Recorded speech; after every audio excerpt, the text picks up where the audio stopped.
जय श्री कृष्ण दोस्तों, life style with God में आपका स्वागत है।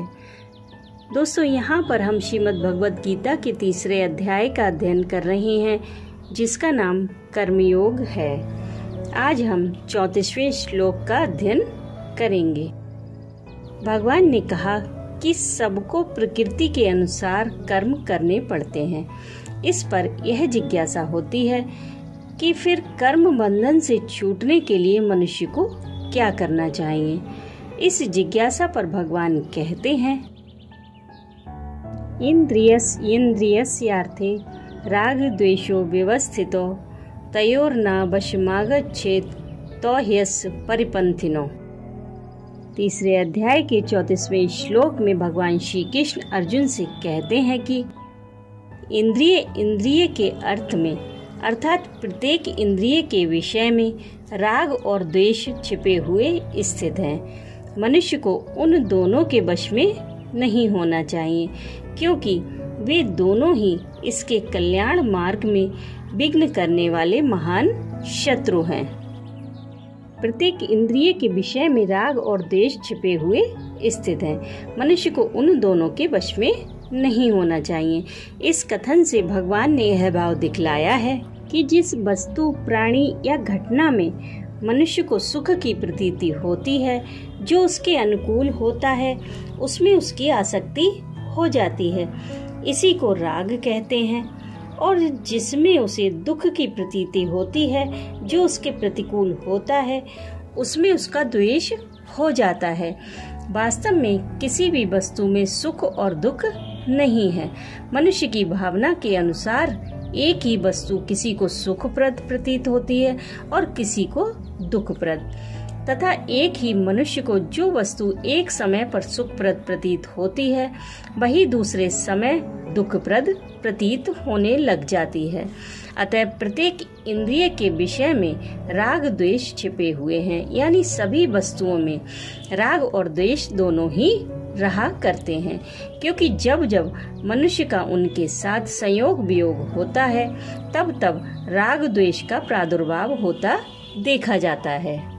अतएव शास्त्र विहित कर्तव्य कर्मों का आचरण करते हुए मन और इंद्रियों के साथ विषयों का संयोग वियोग होते समय किसी भी वस्तु, प्राणी, क्रिया या घटना में प्रिय और अप्रिय की भावना ना करके सिद्धि असिद्धि, जय पराजय और लाभ हानि आदि में समभाव से युक्त रहना, तनिक भी हर्ष शोक ना करना, यही राग द्वेष के वश में नहीं होना है।